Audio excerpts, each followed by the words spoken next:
time you rode a two-wheeled bicycle without training wheels? Do you remember the feeling of freedom, the exhilaration, the speed, the fear, and of that first crash? I was recently reminded of these emotions when my 5-year-old son took off on his bicycle for the first time, with Dad standing by in trepidation. There was magic and mystery in his eyes, not to mention the mischievousness, of course, of a 5-year-old boy. Of course, he didn't get that from me. Since the wheel was discovered around 6,000 years ago, virtually all humans have experienced the magic of this amazing circle. So the title of my presentation today is Sustainable Supply Chains, the Power of Circles. And so circles have been symbols of eternity, really, since the beginning of time. They have no beginning and no end. In a sense, they are the very definition of sustainability. One can only imagine, for example, how amazing it felt to Magellan when he discovered that our planet didn't have edges, another amazing circle and sphere. So if circles are so powerful, why do we focus so much on linear relationships in business? This is where the start of Smart Vision Logistics begins. Some of you may recognize me as the advocate of parental rights. It's true, I've been in a lot of newspapers, on TV, various forms of media, originally as a financial expert, more recently, though, as an advocate of parental rights. After a long and rather successful career in finance on Wall Street and in Tokyo, my firm, about 5 years ago, decided to fire me for taking time off for a family emergency.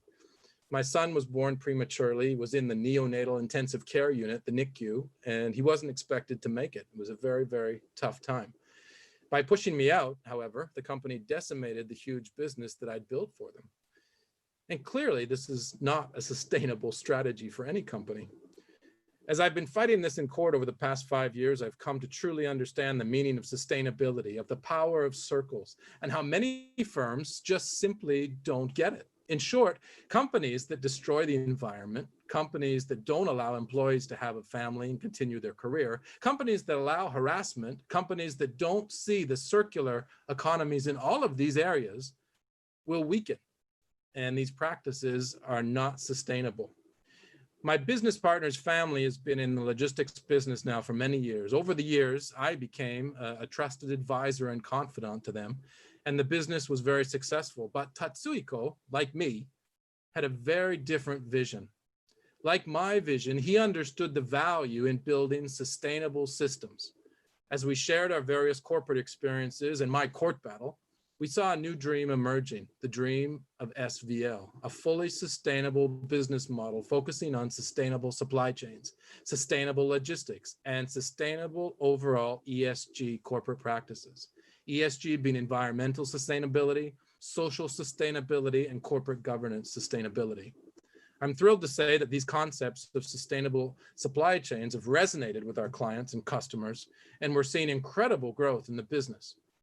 We started from virtually nothing 2 years ago and now see tens of millions of dollars in revenues. And I tell you that not to brag, but to say that we've been really surprised, frankly, at the incredible growth that we've seen. Why? Why have we seen this much growth? And what are sustainable supply chains? That's where I want to go today. So a supply chain is sustainable if it positively adds value to what we call the 3 Ps, the people, the planet, and the profits. Linear logistics models typically don't do this and thus are not sustainable. The majority of logistics around the world, and in particular in Japan, are linear based. Let me give you an example. Who here has eaten a salad over the past few days? Anybody? Yeah, I have. So I'm glad to see a couple of people have. So many salad supply chains in Japan are linear. The truck, the logistics company that is, usually empty truck for that matter, picks up the lettuce from the farmer. The lettuce is delivered linearly to the processing center. And then about 20 to 30% of the lettuce becomes waste. It's thrown away. And it's thrown away in burnable trash, which costs about 30 yen per kilo to throw away. So the logistics company then comes and takes the packaged salad to grocery stores, to restaurants, to your favorite convenience store and the like. And then another 10% of it is thrown away because it's not sold before the expiration date. So that again is burned, it's thrown away in burnable trash at a fee. So this linear process results in higher cost to you, the consumer, more than double the fuel cost, and triple CO2 emissions versus a circular process. Again, here is where SVL comes into the picture. I'm thrilled to say and to tell you today that our process is sustainable, and a great example of this is our new office, which we just opened here near Sendai about 2 weeks ago. One of the largest salad companies in Japan is one which we all know, the mayonnaise company Kewpie. So in cooperation with Kewpie, we set up our Tohoku business as follows. The differences, again, you'll notice immediately and are extraordinary. First thing to note is the trucks are never empty. The vegetables are picked up from the farmers. At any site where there is waste, we install our bio bins to handle all raw waste, and we recycle all the cardboard. So the 20% vegetable waste at the processing plant is now put directly into the bio bins. So what was 20 to 30% waste is now transformed into a new value-added product. Within 24 hours, this waste is reduced to fertilizer through a bacterial process, and it's taken back to the fields. Likewise, waste generated at the supermarkets and various points of sale is put in backhaul in the trucks and recycled in the bio bins, and that also is then returned to the fields. The resulting vegetables grown from this fertilizer are stronger, more disease resistant, have higher nutritional value. And again, this is an all-natural, chemical-free fertilizer. On the people side, we're very happy to say we compensate our people more than our competitors, and we have strict no harassment policies throughout the company. All parents in our companies take parental leave as a matter of policy. As you can imagine, young, intelligent, driven people are eager to work for a company like ours. So we reduce our hiring costs. We're able to hire the best and the brightest. And oh, I almost forgot, our margins are better than our linear-based competitors. Let me give you one more quick example before I conclude. Expanded polystyrene, many of you will know it as styrofoam, is still widely used in supply chains in Japan. This is despite the very common knowledge that it's a carcinogen, it's non-biodegradable, it's largely not recycled, and thus goes to landfills and results in environmental damage.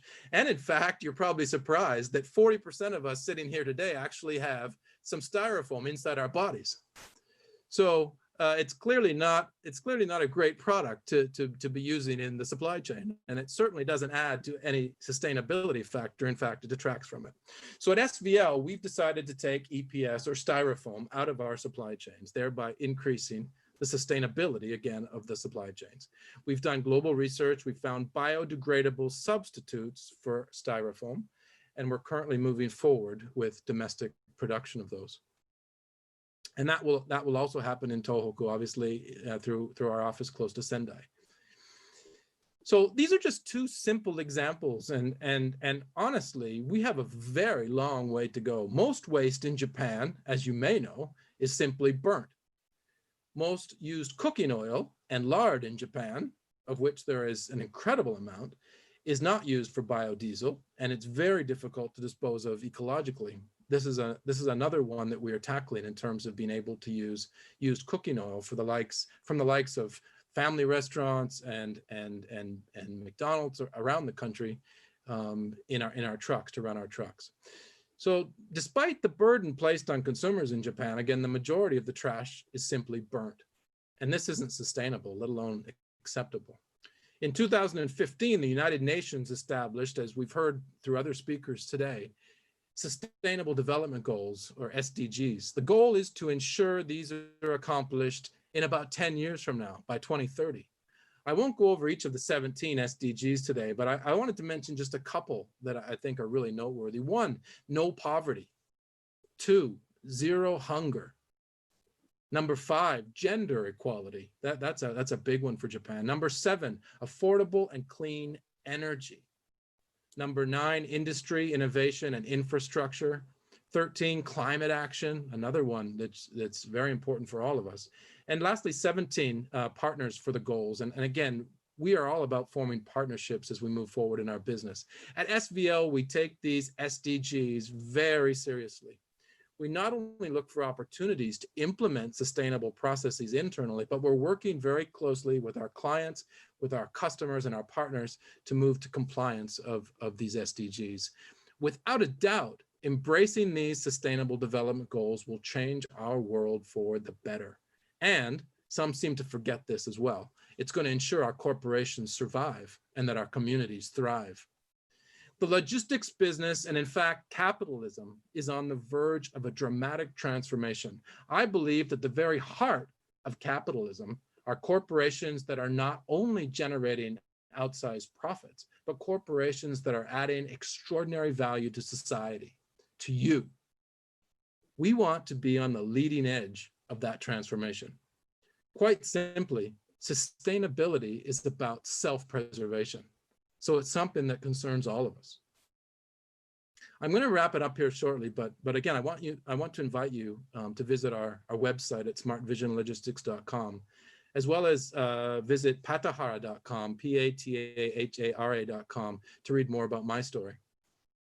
I'm gonna wrap it up there, guys. But if there are any questions, or if there's anything further I can answer for you, please, I'm gonna open it up for questions. And I thank you very much again for the opportunity and for your time today.